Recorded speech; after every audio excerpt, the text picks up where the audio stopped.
अभी हम खड़े हैं सतलोक आश्रम के अंदर प्रदर्शनी के सामने, जहाँ पे कबीर साहिब जी की पूरे जीवनी को दर्शाया गया है।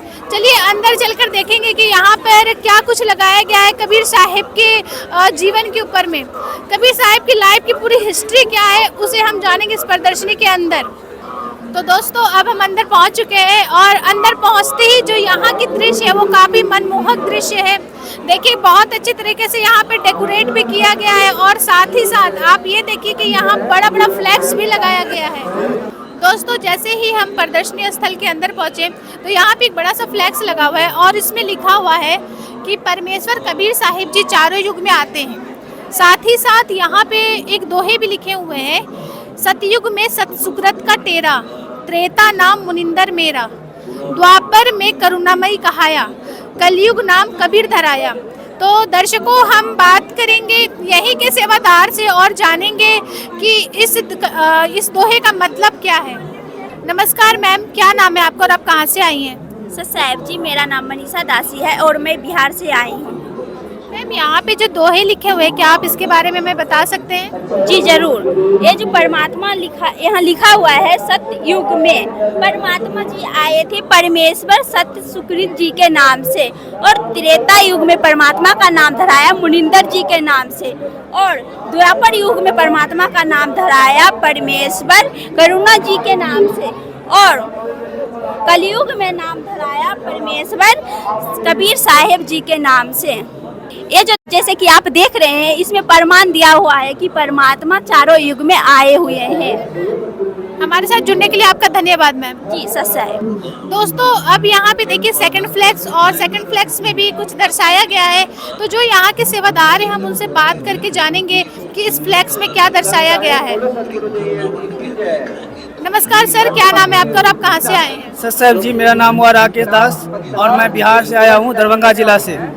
सर आप हमें बता सकते हैं कि इस फ्लैक्स में क्या दर्शाया गया है? जी, ये कबीर परमात्मा जी जब सतलोक से शरीर आए थे इसके बारे में दर्शाया गया। आप देख रहे हैं कि यहाँ लिखे है कि कबीर परमेश्वर जी ने कबीर साहिब जी प्रकट हुए। कबीर परमेश्वर जी अद्वितीय लीला करते हुए, एक अद्भुत लीला करते हुए के तहत कमल के फूल पे प्रकट हुए थे, जिस समय नवजात शिशु के रूप में अलौकिक लीला करते हुए नीरू नीमा जी को प्राप्त हुए थे।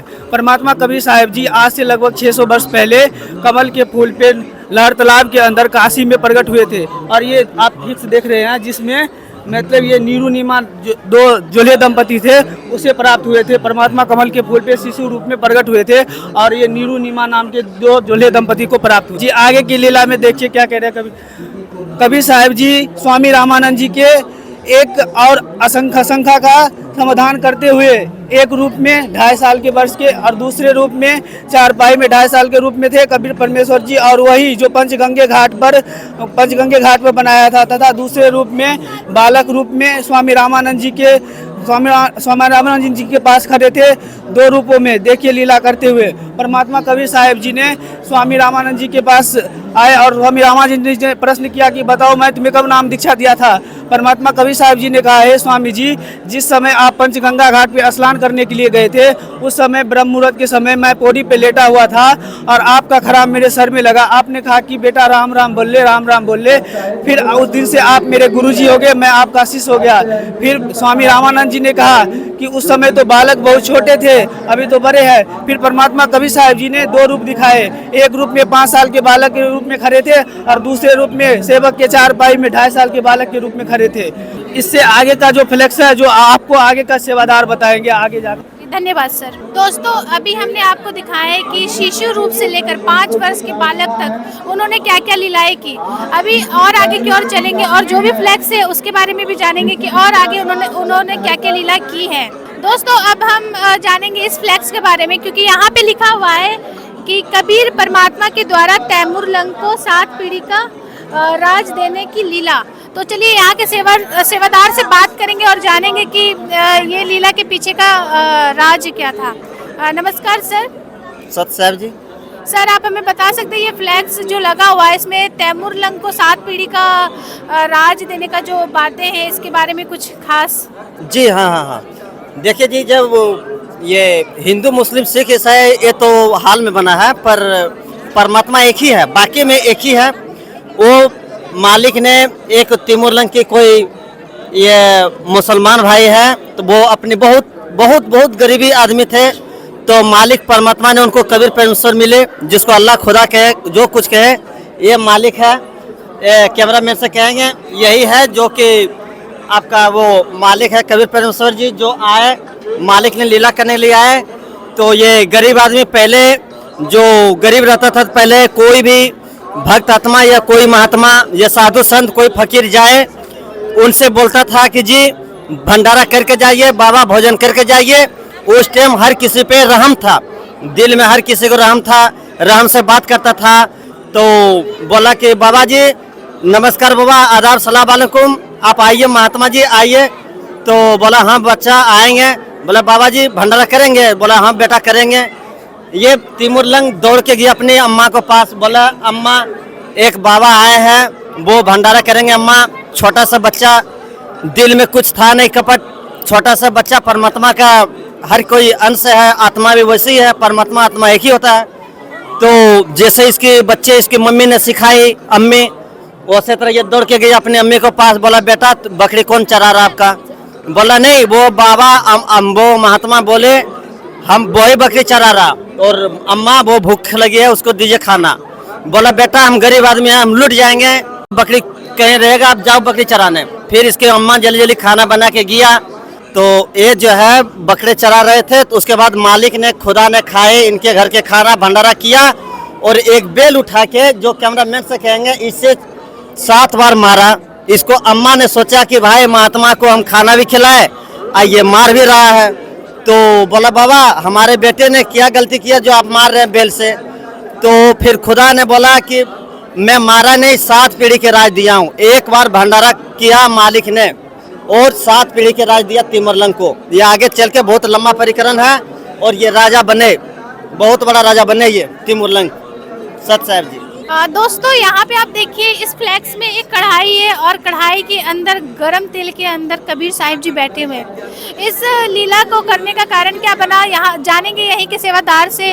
चलिए बात करते हैं यहाँ के सेवादार से कि कढ़ाई के अंदर कबीर साहिब जी क्यों बैठे थे। नमस्कार सर। जी नमस्कार। सर क्या नाम है आपका और आप कहाँ से आए हैं?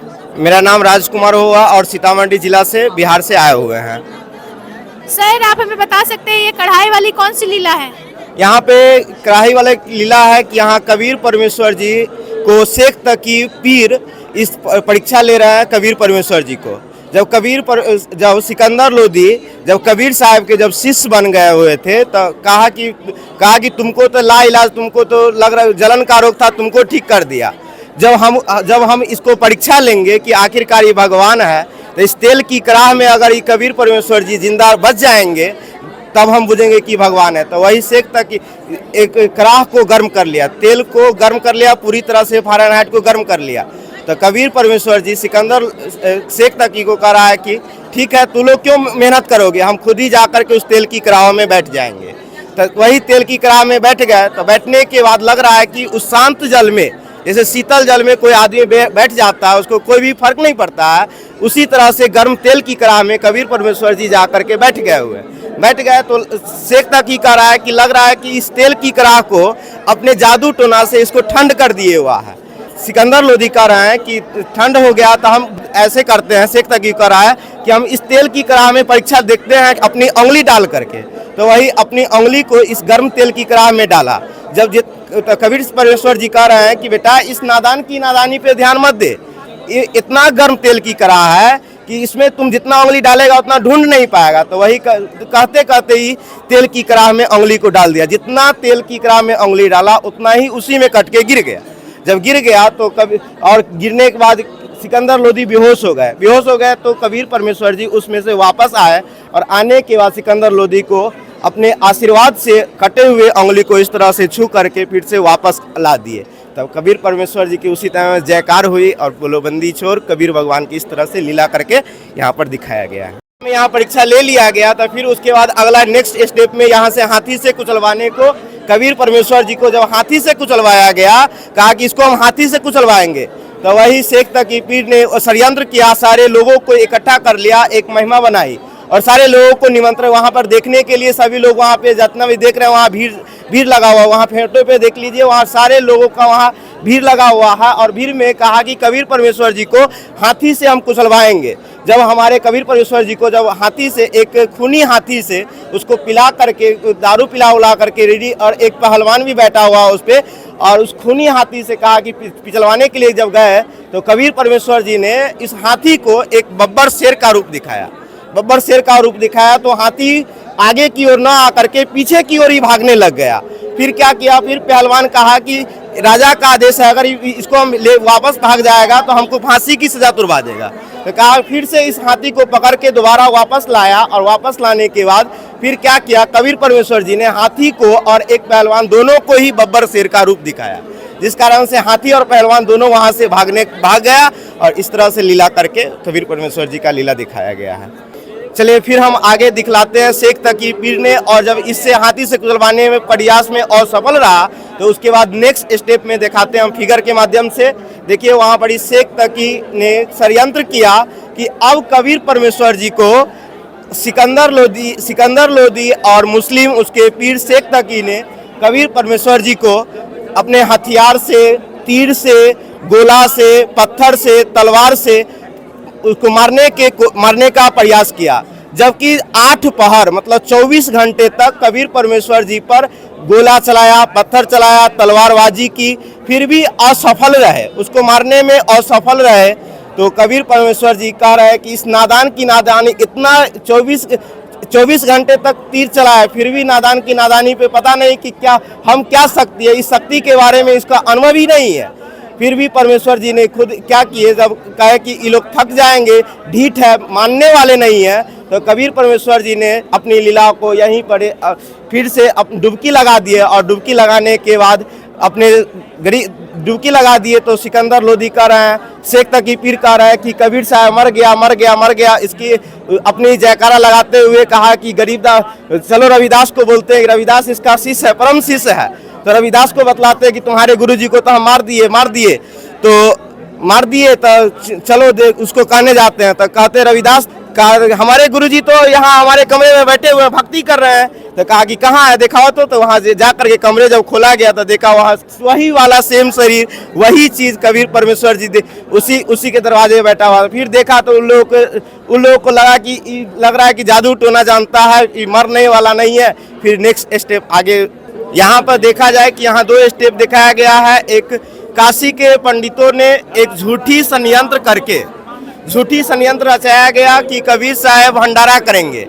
कबीर साहब तो अपना ही गुजारा किसी तरह से कठिन रूप से पाल रहे थे, उसको अपने रात को खाने के लिए सोचना पड़ता था, इस तरह से लीला कर रहे थे। लेकिन वहाँ के काजी, वहाँ के ब्राह्मणों ने, वहाँ के पंडितों ने एक षड्यंत्र रचाई, और षड्यंत्र रचा करके कहा कि इसको तो यहाँ से बिलगाना है। इसके लिए एक झूठी चिट्ठी लिखी कि यहाँ पे कबीर साहब 18 लाख श्रद्धालुओं को फ्री मुफ्त में भंडारा कराएंगे, और भंडारा में एक दोहर और एक मोहर दिया जाएगा। दोहर और मोहर इस तरह से चिट्ठी बनाई और सारे 18 लाख श्रद्धालुओं में बांट दिया गया उस चिट्ठी को।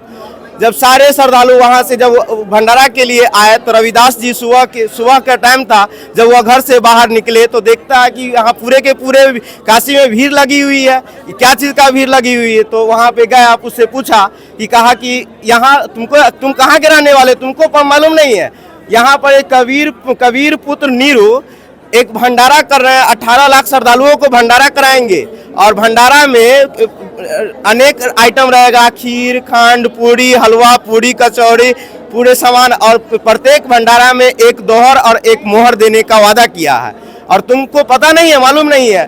तो फिर क्या हुआ कि रविदास जी अपने गुरुजी कबीर साहब को गए कि गुरुजी ऐसे ऐसे बात ने यहाँ के काजी मुल्ली सब क्या किया, एक षड्यंत्र कर लिए हुआ है कि पूरे चिट्ठी बांट दिया, 18 लाख श्रद्धालु आ गए हुए, अब भंडारा कैसे होगा? तो कहा रविदास जी का, कबीर परमेश्वर जी कह रहे रविदास जी को, बेटा आज दरवाज़ा लगा ले, यहाँ से आज रात में किसी तरह हम लोग निकल जाएंगे। सो बोलो तब परमेश्वर दरवाज़ा लगा लिया रविदास जी। फिर परमेश्वर कबीर जी ने एक रूप धारण करके अपने सतलोक गए, केशव बंजारा के रूप में। फिर वहाँ से बैलों के ऊपर बैलों के ऊपर सारा सामान लाया, खीर, खंड, हलवा, पूरी, कचौड़ी, और ला करके फिर टेंट लगाया और टेंट लगा करके 18 लाख श्रद्धालुओं को मुफ्त में भंडारा करवाएं, मुफ्त में भंडारा करवाएं। और इतना और भंडारा करने के बावजूद एक दोहर और एक मोहर सभी को निःशुल्क दिया गया। एक बार जो प्रतिदिन में एक कोई 3 बार भंडारा करेंगे तो उसको 3 बार एक दोहर और एक मोहर देने का सबको फ्री में निःशुल्क दिया। उस तरह से लीला करके यहाँ पर ही दिखाया गया है। धन्यवाद। दर्शकों, अब तक हमने आपको दिखाया कबीर साहिब जी के द्वारा किए हुए हर लीला। अब हम आपको दिखाएंगे यहाँ पे जो हमारे पीछे कुछ कटआउट लगे हुए हैं उसके बारे में। दर्शकों, जो यहाँ के सेवादार हैं उनसे हम बात करके जानेंगे कि ये कटआउट क्यों लगाया गया है। नमस्कार सर। जी नमस्कार सर, क्या नाम है आपका और आप कहाँ से आए हैं? मेरा नाम हुआ अजय दास, हम सीतामढ़ी बिहार से आए हुए हैं। सर, ये कटआउट लगाने का उद्देश्य क्या है? ये कट आउट लगाने का उद्देश्य ये है कि ये जो आप सीन यहाँ पर देख रहे हैं, ये काशी बनारस की ब्राह्मण है। ये ब्राह्मण जो है ना, 1 नंबर का ठग है। इन्होंने भोरे श्रद्धालु जनता को ठगने के लिए एक षड्यंत्र रचा। ये षड्यंत्र ऐसा है कि इन्होंने कहा जो श्रद्धालु यहाँ पर काशी बनारस में मरेंगे वो सीधा स्वर्ग जाएंगे, और जो अन्य जगह पर मरेंगे वो नरक में जाएंगे। इनका ये षड्यंत्र था। आप देख रहे हैं। इसके बाद का स्टेप ये है कि ये ब्राह्मण लोग जो है यहाँ पर जब भीड़ जमने लगी तो इन्होंने क्या सोचा ब्राह्मण लोग कि इन सभी को अंदर रखा जाए बुक करके, और एक बार जो है ना इन सभी को प्लान बना करके गर्दन काटा जाएगा, जो स्टेप आगे है। दर्शकों, अब तक हमने आपको दिखाया है कि कुछ पैसों की लालच में पंडों ने श्रद्धालुओं को अपने बातों में फंसाए और उनसे पैसे लेकर के अपने घर में रखने लगे। चलिए अब नेक्स्ट स्टेप की ओर बढ़ते हैं और जानते हैं कि यहाँ के कटआउट क्या दर्शाते हैं। तो चलिए बात करते हैं यहाँ के सेवादार से। नमस्कार मैम। नमस्कार मैम, क्या नाम है आपका और आप कहाँ से आई हैं? अनीता दासी है मेरा, बिहार से आई हूँ। मैम, आप हमें बता सकते हैं कि इस कटआउट से क्या दर्शाया जा रहा है? ब्राह्मण लोग ने झूठ का अफवाह फैला दिया कि भगवान की तरफ से करौत आता है, उसमें जो गला कटाएगा वो सीधा स्वर्ग जाएगा, और जो मगहर में मरेगा वो नरक जाएगा, गधा बनेगा। तो मगहर से भी हर जगह से बूढ़े लोग अपने बेटे को लेकर आने लगा और करौत में गला कटवाने लगा। और ब्राह्मणों ने फीस के लालच में ऐसा किया था। और ब्राह्मणों ने मशीन में छुपकर, झाड़ी के पीछे छुपकर ब्राह्मणों ने करौत चलाता था। ऐसे झूठ को प्रार्थना करता था कि हे भगवान, इस आत्मा को स्वर्ग में जगह दे, और ताली बजाता था। ताली के इशारे से ब्राह्मणों ने रस्सा खींचता था, और अपने बूढ़े लोग अपने स्वर्ग जाने की लालच में पैसे दे देकर अपने जान देने लगे। ब्राह्मणों ने जो झूठ का अफवाह फैलाया था, जो काशी में जो करौत से गला कटाएगा वो सीधा स्वर्ग जाएगा, और मगहर में जो मरेगा वो नरक जाएगा और गधा बनेगा, उसी को भ्रम निवारण करने के लिए परमात्मा ने सभी को इकट्ठा करके सत्संग सुनाया, निवारण किया कि नहीं, ये काशी में मरने से नहीं होता है। सत्संग माध्यम से सुना, समझाया कि भक्ति करने वाला, सतभक्ति करने वाला चाहे जहाँ भी मरे वो सतलोक को प्राप्ति होता है, न कि गला कटवाने से। इस तरह सत्संग के माध्यम से इस भ्रम को परमात्मा ने रोका, समझाया कि इस भक्ति करने से ही चाहे जहाँ भी शरीर को त्यागे, चाहे काशी में या मगहर में, सतभक्ति करने से होता है। इस तरह लोगों को जो भ्रम फैलाया था उनको रोका, समझाया। मालिक ने सत्संग करते थे, परमात्मा समझाते थे। उसके बाद में यहाँ पे ये है कि कबीर परमात्मा 600 वर्ष पहले जब अपने शरीर त्याग करके इस धरती से जाने की प्रोग्राम बनाए थे, मतलब इच्छा प्रकट किए थे, उसी टाइम ये वीर सिंह बघेल और ये बिजली खान पठान दोनों इनका शिष्य थे। मगर इनके मन में दोष आ गया था। इनके मन में क्या दोष आया था कि ये सोच रहे थे कि मैं शरीर लेके जाके दफनाऊंगा, और इनको इच्छा था कि ये सेवा करेंगे। तो इसीलिए परमात्मा बोले थे कि बच्चों, ये करने के लिए हम तुम्हें ये ज्ञान दिया, ये मेरा ज्ञान को समझो। मैं तुम्हें बोला कि सद्भक्ति करो और मुक्ति पालो, जो आज संत रामपाल महाराज बता रहे कि बच्चों, हम आपको यही बता रहे हैं कि आप सद्भक्ति करो और मुक्ति पालो। ये हिंदू, मुस्लिम, सिख, ईसाई पृथक कोई धर्म नहीं। इसीलिए आप लोग अभी भी समझ जाओ, सुधर जाओ, यही बता रहे हैं।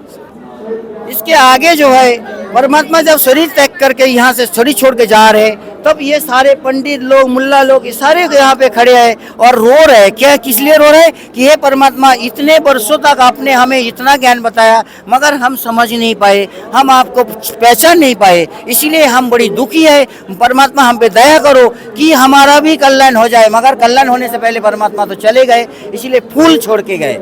इसके आगे जो है, ये दोनों राजाओं को दोनों फूल, जितने फूल वहाँ पे थे, वो फूल को बंटवारा कर दिया कि आधा आधा लेके जाओ, अपना अपना संस्कार करो। मगर मैं तो सतलोक जा रहा हूँ, आप लोग भी सद्भक्ति करके सतलोक जाने की इच्छा प्रकट करो, इच्छा बनाओ। और आज संत रामपाल महाराज वही बता रहे कि ये बच्चों, उसी टाइम जो सतलोक में जो लीला हुआ था, उसी के आधार से मैं यहाँ पे आया हूँ। आप लोग मेरी बात सुनो और सद्भक्ति करो और मुक्ति पालो। इसी उपलक्ष्य में संत रामपाल महाराज के सानिध्य में आज ये कबीर परमात्मा का जो दिवस मनाया जा रहा है, यही उसका असली उद्देश्य है कि आप कबीर परमात्मा को पहचानो। तो दर्शकों, आज हमने यहाँ पे देखे कबीर परमेश्वर जी ने कितनी सारी लीलाएं की, और कबीर परमेश्वर जी का निर्माण दिवस क्यों मनाया जाता है, उसका भी वो जो सवाल था हमारा, उसका भी जवाब हमें इस प्रदर्शनी के अंदर मिल चुका है। तो चलिए और आगे की ओर बढ़ते हैं और नेक्स्ट स्टेप में यहाँ पर क्या रखा गया है। दोस्तों, अब हम पहुँच चुके हैं अपने नेक्स्ट स्टेप के पास। और दोस्तों, आप देखिए यहाँ पे मंदिर और मस्जिद को दिखाया जा रहा है। तो क्या है मंदिर और मस्जिद का राज, चलिए बात करेंगे यहाँ के सेवादारों से।